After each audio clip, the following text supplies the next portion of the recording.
여호와께서 다시 이스라엘을 향하여 진노하사 그들을 치시려고 다윗을 격동시키사 가서 이스라엘과 유다의 인구를 조사하라 하신지라. 이에 왕이 그 곁에 있는 군사령관 요압에게 이르되 너는 이스라엘 모든 지파 가운데로 다니며 이제 단에서부터 부엘세바까지 인구를 조사하여 백성의 수를 내게 보고하라 하니 요압이 왕께 아뢰되 이 백성이 얼마든지 왕의 하나님 여호와께서 100배나 더하게 하사 내 주 왕의 눈으로 보게 하시기를 원하나이다.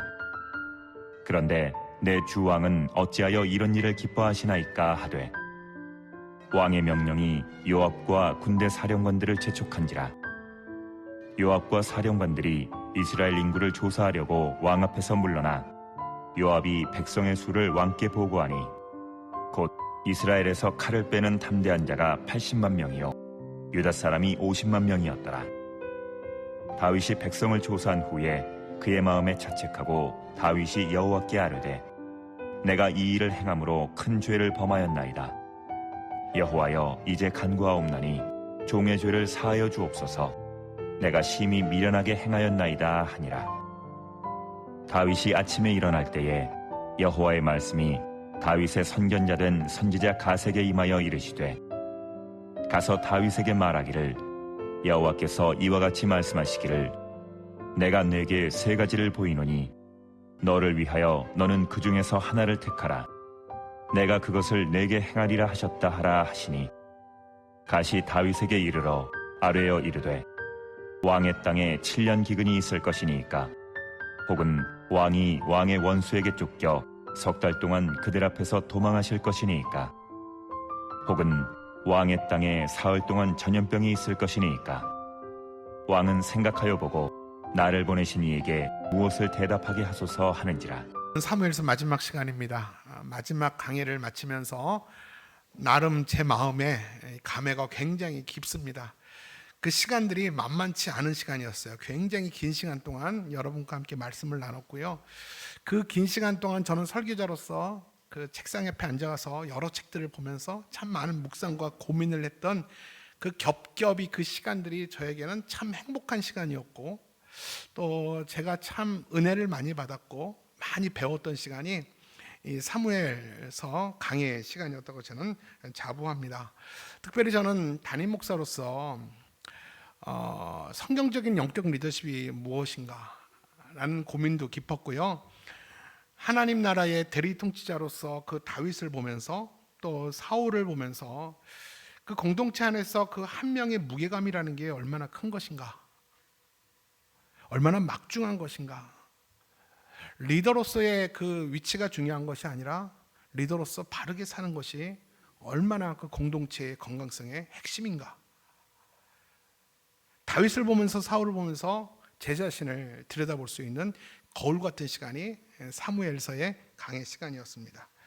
여러분과 함께 주일 강단에서 사무엘서를 얼만큼 강해했나 시간으로 한번 따져보니까 2021년 9월부터 사무엘상 강의를 시작했고요. 그리고 한 다음에 4월에 사무엘상 강의가 마쳤고 그리고 한 5개월 동안 쉬었다가 다시 사무엘 하 강의를 2022년 9월부터 시작해서 오늘 마치게 됐습니다. 그래서 2021년 9월부터 지금 23년 9월까지 이렇게 쭉 이렇게 세보니까 17개월을 했는데 중간에 5개월을 빼니까 14개월 동안 1년 2개월 동안 여러분과 함께 사무엘서 강해를 해왔던 시간들이었어요. 오늘 사무엘서 이제 마지막 시간으로 정들었던 다윗을 떠나보내려고 하니까 이렇게 아쉬운지 모르겠어요. 여러분 안 그렇습니까? 정말 한 장 한 장 말씀을 강의하면서 그 다윗을 통해서 인간 이해가 저는 깊어졌다고 생각해요. 그 사울과 대조적인 이 다윗, 하나님이 왜 다윗을 사랑했는지 그 깊이 말씀 가운데 연구하면서 다윗에게 금방 정이 들어가 버렸어요. 아직 만나지도 못한 근데 말씀에서 만난 그 다윗에게 제가 정이 흠뻑 들었어요. 그가 위대하기 때문이 아니에요. 그는 허물도 많은 사람이었어요. 다윗을 보면서 내가 범접하지 못할 너무 위대한 그런 높은 곳에 있는 사람으로 보이지 않고요. 저랑 같은 사람, 저와 비슷한 사람, 같은 고민을 하고 그 하나님의 은혜 때문에 몸부림치는 그런 다윗을 보면서 저를 보게 되고 그런 다윗을 이렇게 동정하게 되고 그런 다윗에게 마음이 이렇게 전이가 되는 그런 은혜들이 제게 있었습니다. 오늘 다윗을 떠나보내면서 저는 궁금했어요. 사무엘 저자가 사무엘하 24장 마지막 장에서 이 다윗을 어떻게 그려낼까? 우리 머릿속에 다윗은 이런 사람이었다라고 각인시켜줄 만한 영웅담을 소개해 줄 거라고 저는 기대를 했어요. 근데 여러분들 함께 보면 알겠지만 이 24장에 나타난 다윗의 에피소드 하나가 나오는데 그 내용은 정말 화려하거나 자랑스러운 이야기가 아니라 다윗이 실수하여서 하나님 앞에 진노를 사고 그로 인해서 하나님께 징계를 받고 그 징계를 받은 이후에 하나님께 회개하고 그런 다윗을 용서하시는 하나님의 이야기가 오늘 이 에피소드의 중심 사건으로 드러나고 있습니다. 오늘 이 사무엘하 마지막에 다윗의 이 에피소드는 이 저자는 다윗을 조명하지 않고요, 하나님을 기억하게 하는 내용으로 사무엘하의 대단원의 문을 내리게 되는 것을 보게 됩니다. 따라서 우리는 오늘 사무엘서의 마지막 시간에 우리가 주목해 볼 것은 다윗이 아니에요. 평생 그 다윗을 붙드셨던, 그리고 그를 용서하시고 다시 회복시키셨던 사랑의 하나님을 우리는 사무엘서를 통해서 만나게 된다는 것입니다. 여러분, 오늘 본문의 내용은 아까도 말한 것처럼 간단해요. 그 에피소드를 소개하고 있는데 자기 백성의 인구 조사를 했다가 하나님께 진노를 사서 징계받은 이야기예요. 여러분, 제가 한번 물어볼까요? 여러분, 사람이 잘 나갈 때 위험합니까? 아니면 잘 나가지 않을 때 위험합니까? 대답해 보세요. 경험 있군요. 사람이 인간사가 참 묘한 게 잘 나갈 때 위험합니다. 잘 나가게 되면 그 어줍지 않은 그 권위와 권세를 자기 마음대로 휘두르고 과시하고 싶은 충동이 늘 일어나는 것 같아요. 이런 권위와 권세가 없으면 그때는 그렇게 죄를 지을 반경도 범위도 만나지 않아요. 근데 어줍지 않은 그 권력과 권위가 있으면 이렇게 휘두르고 싶은가 봐요. 그런 충동이 우리 모두에겐 있는 것 같습니다. 그렇기 때문에 이 잘 나갈 때 정말 위험한 것 같아요. 우리가 닮고 싶어 했던, 우리가 그토록 사모하는, 오죽하면 그 자녀의 이름도 다윗이라고 짓겠습니까? 그만큼 이 다윗을 닮고 싶어 하는데 이 다윗도 오늘 잘 나갈 때 그 유혹에 노출되어서 유혹에 넘어진 이야기를 성경은 기록하고 있습니다. 여러분, 다시 한번 정리해 드릴게요.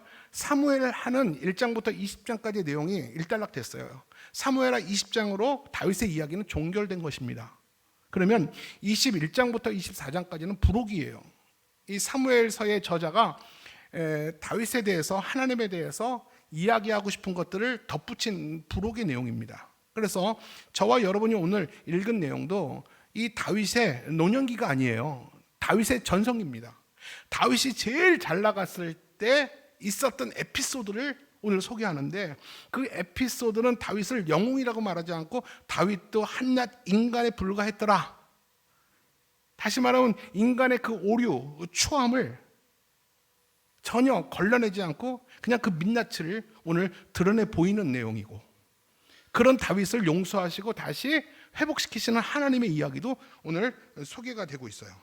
그렇기 때문에 우리는 오늘 본문을 통해서 허물많은 다윗을 보는 것이 아니라 그런 다윗을 회복시키시는 하나님을 조명하면서 보아야 된다는 거예요. 자, 그렇다면 오늘 에피소드의 이 문제가 뭐냐면, 왜 이런 문제가 발단되고 왜 하나님이 다윗에게 징계를 했냐 하면, 다윗이 인구조사를 한 게 문제였어요. 인구조사가 뭐가 문제인가? 여러분, 오늘 문제를 풀어가기 위해서 1절을 우리가 잘 읽어야 돼요. 자, 1절 말씀 한번 보겠습니다. 시작. 여호와께서 다시 이스라엘을 향하여 진노하사 그들을 치시려고 다윗을 격동시키사 가서 이스라엘과 유다의 인구를 조사하라 하신지라. 여러분, 문장을 잘 보세요. 제가 물어볼 테니까 답해 보세요. 누가 다윗을 격동시켜서 인구 조사를 하게 했습니까? 여호와 맞아요? 자, 문장의 순서를 잘 봐야 돼요. 여호와께서 다윗을 격동시키사 인구 조사를 하라 하신지라 라고 그랬어요. 이 말씀을 언뜻 보면 다윗을 충동질해서 인구 조사하게 한 분이 하나님이라는 거예요. 근데 본인이 충동해놓고 인구 조사한 다윗을 왜 징계합니까? 그렇다면 그 뜻이 맞지 않는 것 같아요. 다른 의미가 있는 것 같아요. 여러분, 오늘 이 말씀은 수사적 표현이에요. 이 정확한 의미는 하나님은 그것을 허용하였다라고 해석해야 돼요. 하나님은 그것을 허용하였다. 자, 그러면 그것이 뭘까요? 여러분, 본문을 조금 떠나서 좀 배경을 얘기를 할게요. 사무엘서 저자는 다윗의 인간적인 면, 실수와 부족한 것, 그 죄된 우리아의 아내 밧세바 사건도 여과 없이 다 기록하고 있죠. 맞죠? 사무엘서는. 근데 이 사무엘서의 같은 내용을 다른 관점으로, 다른 사관으로 쓴 책이 있다고 그랬어요. 그게 역대서예요. 기억납니까? 그래서 이 다윗의 사건을 다른 각도로 기록된 역대서를 보면 그 내용이 더 충분하게 드러나요. 근데 이 역대서는 언제 쓰여졌느냐? 이스라엘이 바벨론의 포로기 이후에 다시 그 이스라엘의 전통성을 만들기 위해서 이 다윗을 중심으로 민족의 우월함을 만들어내는 역사를 만들어내기 위해서 이 다윗 중심으로 다시 이야기를 만들어냅니다. 역사를 편찬하게 되는 거예요. 그때 이 역대서는 특징이 하나가 있는데 다윗의 허물에 대해서 하나도 쓰지 않았어요. 다윗이 부끄러운 얘기가 뭐예요? 밧세바 사건. 남이 아내 건드려서 남편을 죽인 사건 있잖아요. 역대서에 그 내용이 있을까요? 없을까요? 없어요. 후손들이 볼까 봐. 그리고 우리 이스라엘은 이런 위대한 나라, 이런 위대한 다윗의 후손들이다 라는 이야기를 드러내고 싶은데 이 다윗에 대한 인간적이고 이런 부족한 얘기를 썼겠어요? 안 썼겠어요? 당연히 안 쓰죠. 근데 사무엘서는 다 드러나 있는데 역대서에는 그래도 미화시키고 좋은 이야기가 있어요. 자, 그렇다면 제가 이 얘기를 왜 하냐면, 자, 그러면 오늘 이 하나님이 다윗을 총동질해서 인구조사를 한 것이 정확한 의미가 아니고 수사적 표현이고 하나님이 단지 허용한 것이다. 그러면 진짜적 의미는 뭐냐? 역대상 21장 1절을 보십시오. 이 정확한 의미는 이렇게 됩니다. 시작. 사탄이 일어나 이스라엘을 대적하고 다윗을 충동하여 이스라엘을 계수하게 하니라. 자, 하나님이 충동한 게 아니라 사탄이 다윗을 유혹해서 충동질을 했어요. 다윗이 그 유혹에 넘어갔는데 하나님이 그를 가려주지 않았다라는 거예요. 그것을 하나님이 허락했다라는 거예요. 허용했다라는 거예요. 유혹에 넘어가는 그 순간 하나님이 막아줄 수 있었지만 막아주지 않고 손을 해제했다라는 거예요. 놓아버렸다라는 거예요. 이해 가십니까, 여러분? 그렇기 때문에 한번 다시 물어볼게요. 그렇다면 여러분, 다윗이 인구조사한 것의 책임은 하나님께 있습니까? 그 죄의 유혹에 넘어간 다윗에게 있습니까? 똑똑하십니다. 다윗에게 있는 거예요. 그렇다면 여러분 이렇게 생각하셔야 돼요. 왜 하나님이 다윗을 지키고 있던 손을 거두셨을까? 지금까지 하나님은 다윗을 누르고 있었어요. 그 은혜로 누르고 있었어요. 죄로부터, 원수의 적들로부터 피하게 하시고 보호하시고 지키셨어요.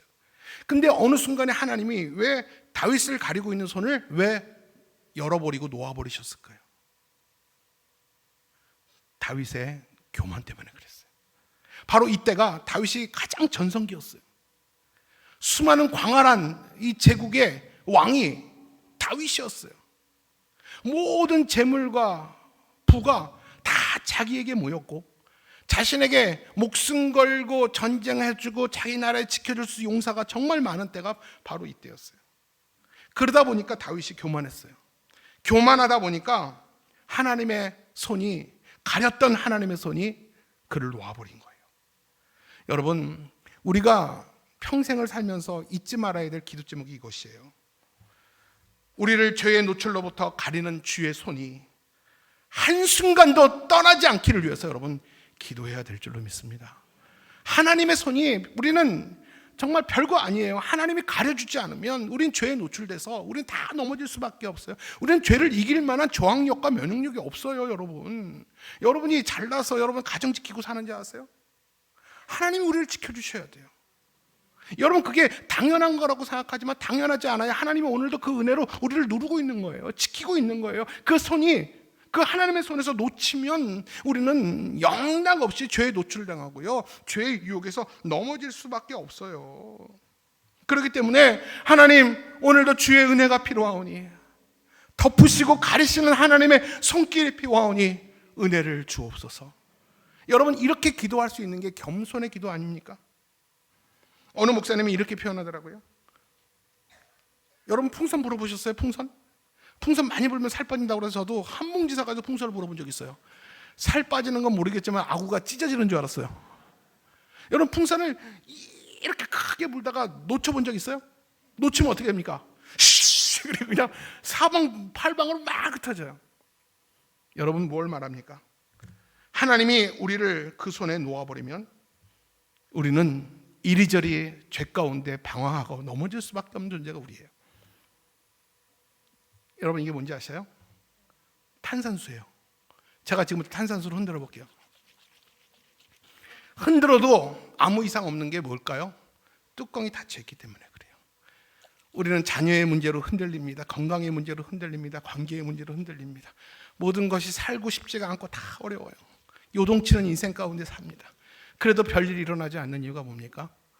뚜껑이 닫혀 있기 때문에 그래요. 만약에 뚜껑을 열어볼까요? 뚜껑이 열리면 어떻게 될까요? 그 안에 탄산이 슉 올라와가지고 정말 난장판이 될 겁니다. 여러분, 마찬가지예요. 하나님이 우리를 놓아버리면 우리 인생은 이렇게 누구도 책임질 수 없는 지경에 이렇게 되는 거예요. 우리가 우리 자녀를 위해서 무엇을 기도해야 됩니까? 하나님, 나와 내 자녀를 하나님 한순간도 눈을 떼지 마시고 주님의 손에서 미끄러지지 말고 주님의 손으로 우리 자녀들과 나와 우리 가정을 붙잡아 주옵소서. 평생을 주님께 붙들려 살기를 원합니다. 여러분, 이런 기도가 필요하다고 생각하지 않습니까? 여러분, 왜 하나님께서 다윗의 이 마지막 모습을 자랑스럽고 영광스러운 이 다윗의 모습을 남긴 것이 아니라 왜 이렇게 얼룩진 다윗의 모습을 남겼을까요? 다윗, 너도 어쩔 수 없는 인간이다라는 사실을 말해주는 거예요.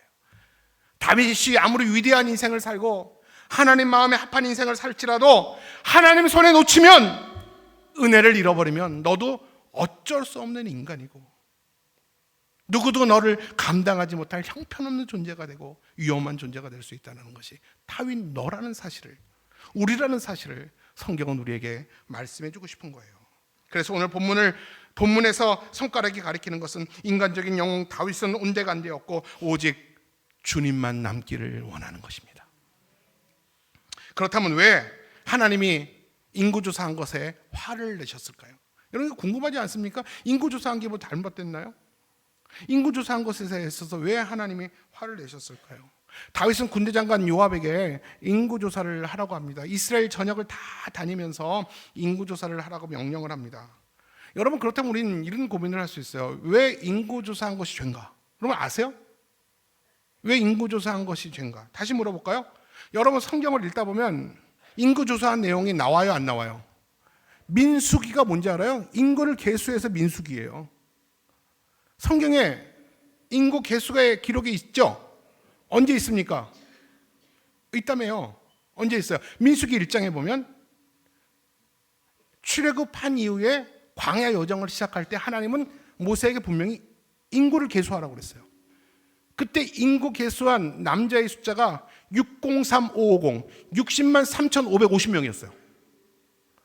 그리고 민수기 26장에 가보면 가나안 들어가기 전에 모압 평지에서 하나님은 다시 한번 모세에게 인구를 계수하라고 합니다.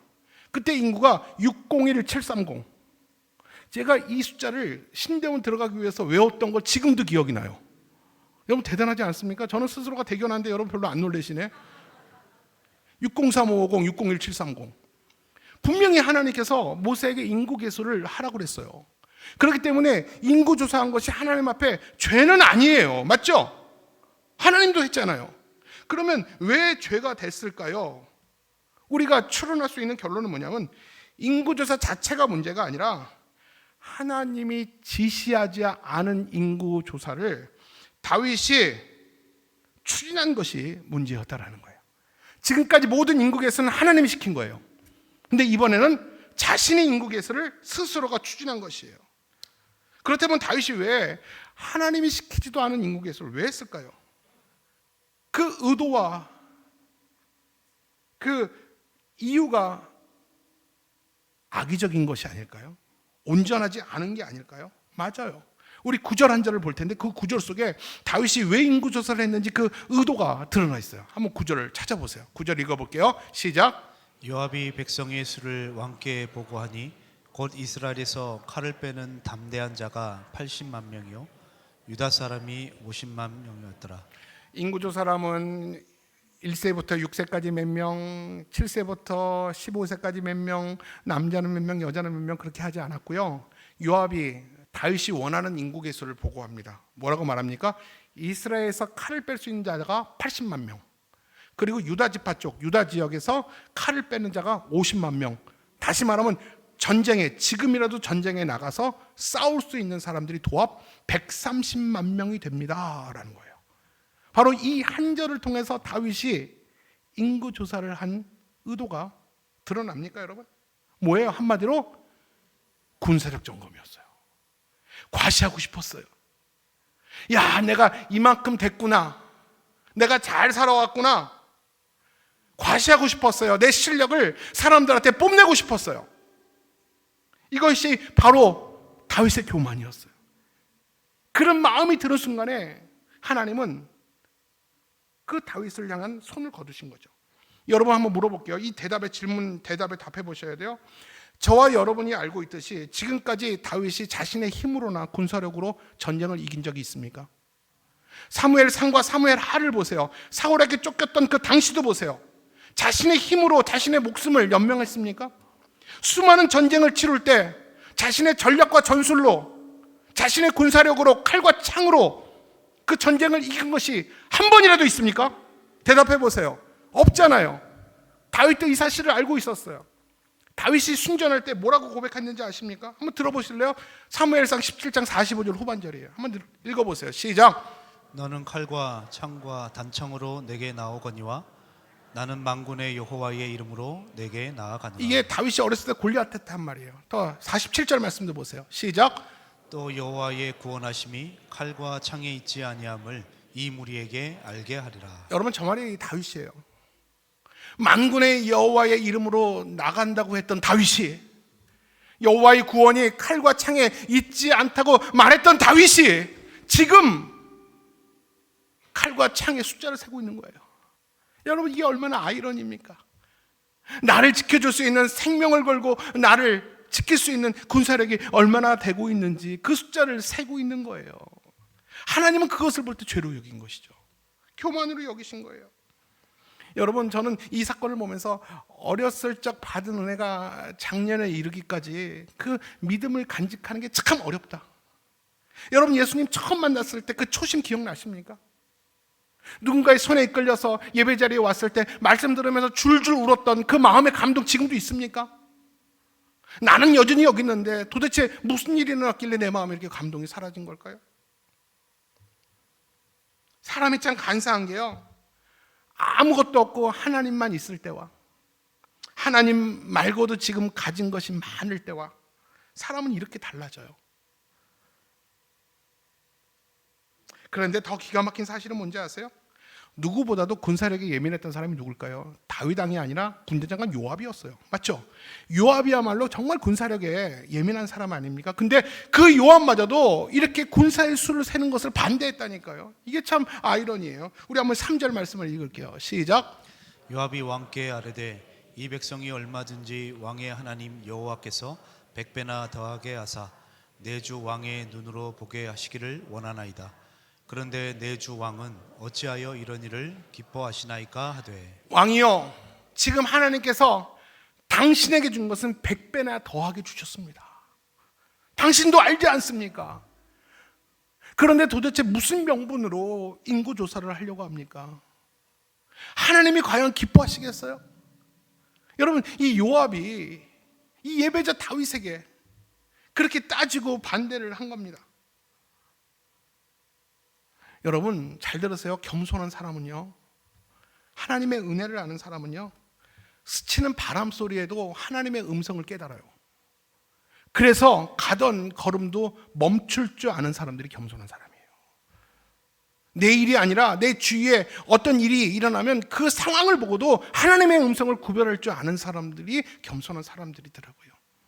하나님은 그에게 직접 말씀하기도 하지만 그 주변 아이를 향해서, 남편을 통해서, 주위 사람들을 통해서 우리에게 하시는 말씀과 레슨이 있어요. 겸손한 사람들은요, 그 음성을 하나님의 음성으로 듣고 가던 발걸음을 멈추고 하나님 앞에 묵상하는 사람들이 있더라는 것이죠. 이게 바로 겸손한 사람들이에요.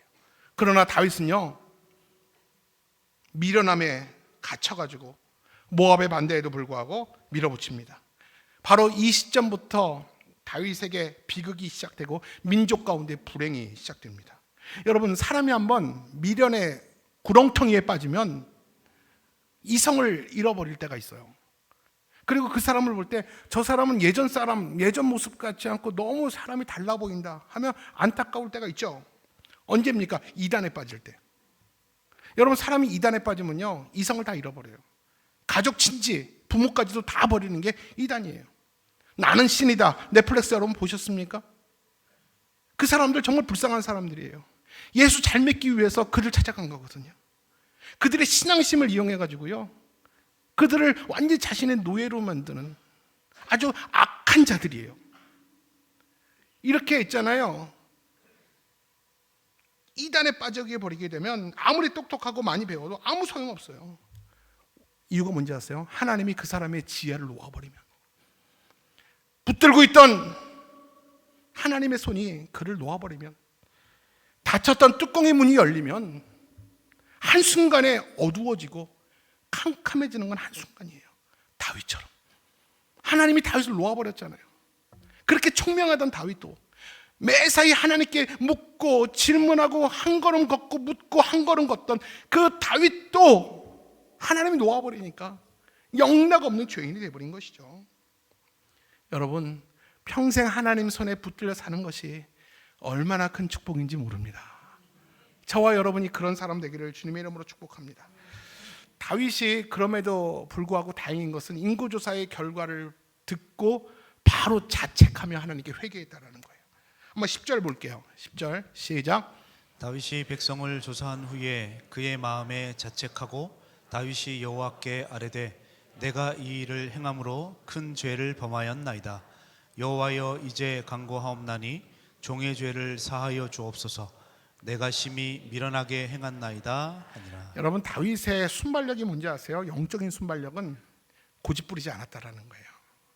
자신의 죄라는 사실을 깨닫는 순간에 바로 인정하고 내 죄를 용서해달라고 하나님께 막 엎드립니다.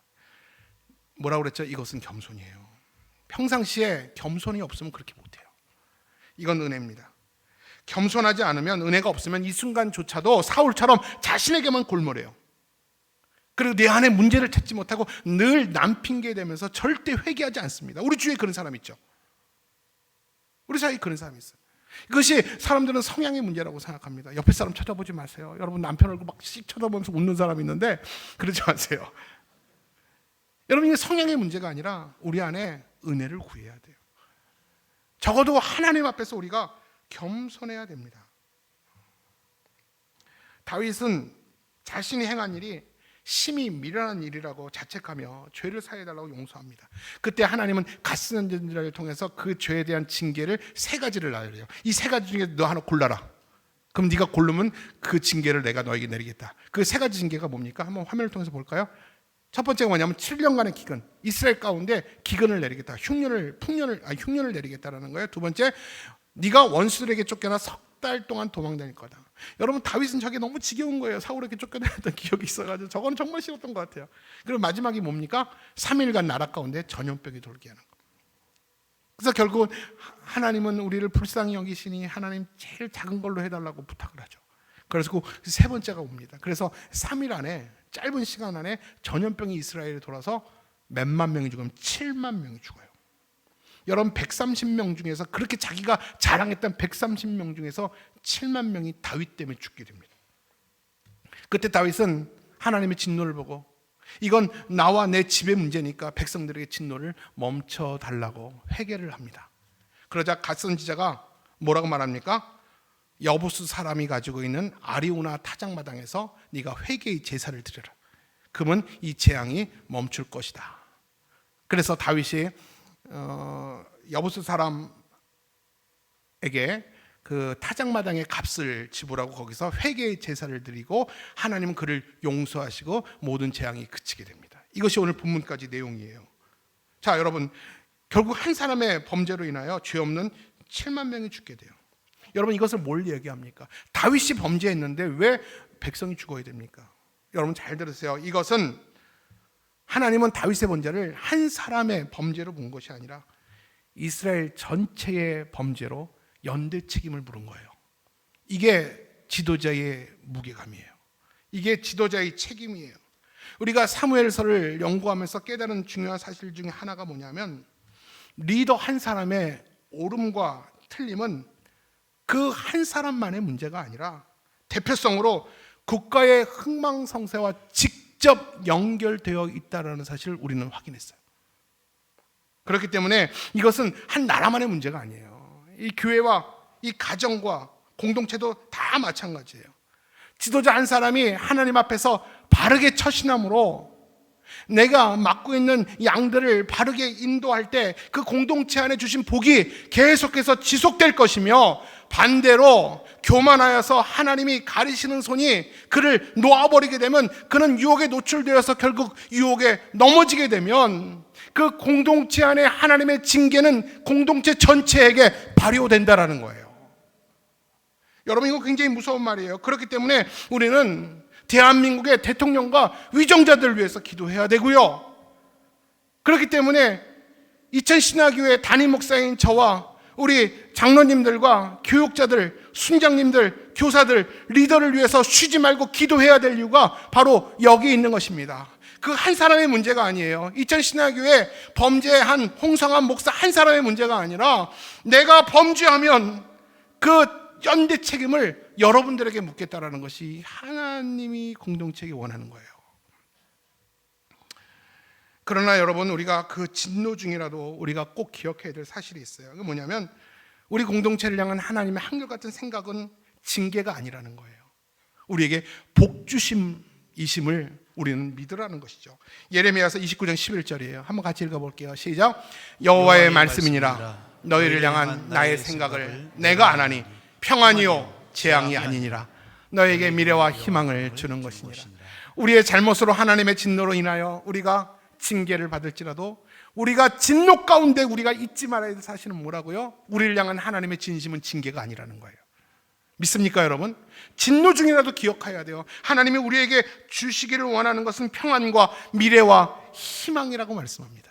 이것이 바로 사무엘서에서 만난 우리 하나님의 모습이었습니다. 결국 다윗이 회개 제사를 했던 이 아리우나의 타작마당이 여러분 후에 어떤 장소로 쓰임 받는지 아십니까? 솔로몬의 성전이 여기서 세워지게 돼요. 같은 사건을 다른 관점으로 기록한 역대상이 있다고 그랬죠.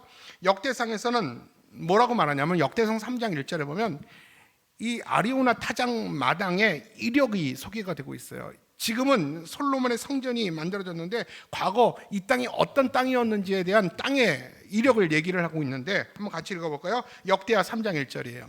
시작. 솔로몬이 예루살렘 모리아산에서 여호와의 전 건축하기를 시작하니 그곳은 전에 여호와께서 그의 아버지 다윗에게 나타나신 곳이요 여부스 사람 오르난의 타작마당에 다윗이 정한 곳이라. 솔로몬이 성전을 건축하려고 결정된 땅은 과거에 어떤 땅이라고요? 아브라함이 예전에 독자 이삭을 하나님께 바쳤던 모리아산이 바로 여기였어요. 그리고 자신의 아버지 다윗이 회개의 제단을 쌓았던 그 아리우나, 이 타작마당이 바로 여기였다라는 거예요. 무엇을 의미합니까? 아브라함의 순종, 아버지의 회개의 자리에서 예배가 일어나며 백성들의 모든 예배를 하나님은 이 자리에서 예배를 받으셨다라는 사실을 이야기를 하는 것입니다. 여러분, 우리 말씀을 정리하도록 하겠습니다. 죄의 자리에서 돌이킴 없이 절대 회복과 부흥은 없습니다. 1903년 원산에 회개 운동이 있을 때 1907년 평양에 대부흥 운동이 일어났어요. 여러분, 하나님 앞에 참된 회복과 부흥을 갈망하십니까? 이게 소원과 기대만으로 되는 게 아니에요. 하나님 앞에 가려진 내 삶의 교만들을 하나님 앞에 다 쏟아 놓아야 합니다. 하나님 없어도, 하나님이 도와주지 않아도, 하나님의 은혜가 없어도 얼마든지 살 수 있다고 큰 소리 치던 내 자신이 하나님 앞에 무너져야 됩니다. 하나님의 은혜가 필요하오니 은혜를 주옵소서. 여러분, 저는 새벽에마다 이런 기도 참 많이 합니다. 주여 은혜를 주옵소서. 목회를 하다 보니까요, 내 재주로 할 수 없겠더라고요. 제가 10년, 11년 차 넘어가는데요, 내가 날마다 새롭게 경험하는 것은 하나님이 나를 불쌍히 여기지 않으시면, 하나님이 나를 붙들어주지 않으시면 나는 아무것도 아니라는 사실. 10원짜리 한 푼만도 못하는 것이 하나님이 놓아버리는 내 가치라는 생각을 내가 한순간도 잊어본 적이 없어요. 그래서 저는 하나님 앞에 날마다 박박 기르려고 그래요. 여러분 앞에서 제가 목사지만 하나님 앞에서 나는 형편없는 자거든요. 그래서 제가 매일마다 기도하는 게, 이 목회가 저한테 너무 부담스러워요. 솔직히 정말 목회가 힘들어요. 그래서 내가 이 목회를 그래도 은혜 가운데 할 수 있는 것은 하나님이 나를 불쌍히 여기시고, 하나님 날마다 새벽 이슬처럼 은혜를 내려주시기 때문에 제가 오늘도 목회를 기쁨으로 감당하고 있어요. 여러분, 저 행복해 보이지 않습니까? 대답 안 하려면 안 해도 돼요. 저는 그 은혜를 압니다. 여러분, 내 죄를 회개하는 자리에서 참된 회복과 부흥이 일어나요. 여러분, 오늘부터 기도하세요. 주여 은혜를 주옵소서. 은혜로 나를 누르고, 은혜로 나를 감춰주시고, 은혜로 나를 막아주셔서 대적들로부터 이기게 하여 주옵소서. 여러분, 그런 기도를 했어요. 다윗의 대장정의 역사를 사무엘을 마치면서 끝이 납니다. 사무엘서를 통해서 우리는 다윗의 이야기를 정말 많이 들었어요. 그러나 우리는 다윗을 볼 것이 아니라, 다윗을 닮고 싶을 뿐이 아니라, 다윗의 인생을 붙들고 계시며 결국 자기 백성을 죄 가운데 구원해내신 사랑의 하나님의 손끝을 우리가 바라봐야 될 줄로 믿습니다. 마찬가지로 우리 인생의 마지막 때에 화려한 우리의 인생의 이야기가 남지 않을지라도 내 삶을 한순간도 실증내지 아니하시고 내 인생을 붙들고 계셨던 그 승리하신 예수 그리스도를 우리가 자랑하며 사랑하는 자녀들에게 그 예수님을 이야기할 수 있었으면 좋겠어요. 여러분, 살아온 시간보다 살아갈 시간이 짧은 분들, 웰빙이 아니라 웰다이를 우린 믿음 안에서 준비해야 돼요. 죽음의 순간이 올 때 내가 사랑하는 자녀들 앞에 어떤 유산을 남기고 갈 것인가, 어떤 이미지로 자녀들에게 부모의 이미지를 남기고 싶은가, 한순간도 허투루 살지 않고 성실하게 책임감 있게 가족을 위해서 봉사하고 헌신한 부모의 삶의 자세를 남길 것인가, 아니면 한순간도 나를 놓치지 않으신, 한순간도 나를 실증내지 아니하신 그 하나님의 손에 붙들려서 구비구비마다 하나님의 승리의 이야기가 이 우리 시대의 승리의 이야기다. 나를 붙드셨던 것처럼 하나님이 너희들도 붙들기를 원한다. 여러분, 그런 유산을 남길 수 있다면 저와 여러분은 신앙의 챔피언이 될 줄 믿습니다. 사무엘아, 떡이라도 해먹고 싶어요. 끝냈어요. 다윗을 보지 마시고요, 다윗을 끝까지 붙드셨던, 우리도 끝까지 붙드셨던 그 하나님을, 그 예수 그리스도의 승리가 여러분의 승리 되기를 주님의 이름으로 축복합니다. 기도하겠습니다. 다윗의 평생의 삶을 지키신 하나님, 하나님의 은혜가 아니면 아무것도 아닌 벌레만도 못한 존재가 나임을 다시 한번 깨닫게 하여 주옵소서. 다윗이 그토록 하나님을 향하여 당신이 나의 힘입니다, 반석이십니다, 요새십니다, 막루가 되십니다, 그렇게 고백했던 이 다윗의 심정이 오늘 우리의 마음과 신앙에 고백되게 하여 주시고, 평생토록 주의 은혜의 손길이 우리를 덮어주셔서 죄의 노출로부터, 유혹으로부터 나와 우리 자녀들을 지켜 주옵소서. 진노 중일지라도, 범죄 가운데 있을지라도 혹여라도 주님의 손에서 놓치지 않게 하여 주시고 미끄러지지 않게 하여 주시고, 주의 손이 오늘도 신실하게 나와 내 자녀를 붙들어 주시고 대한민국을 새롭게 하여 주시고 이천신학교회와 한국교회를 다시 회복시켜 주옵소서. 그런 은혜가 저와 여러분과 한국교회에 있기를 주님의 이름으로 축원합니다. 지금은 우리 주 예수 그리스도의 은혜와 하나님의 만극하신 사랑과 성령의 위로 역사 교통 축복하심이 오늘도 주의 은혜가 필요하여 주의 은혜를 사모하는, 오늘도 주의 은혜 뒤에 숨으며 주의 은혜 가운데 살기를 소원하는 사랑하는 모든 성도들 머리 위에, 대한민국과 대통령과 위정자들과 교회 지도자들 머리 위에 지금부터 영원토록 함께 계시기를 간절히 축원하옵나이다. 아멘.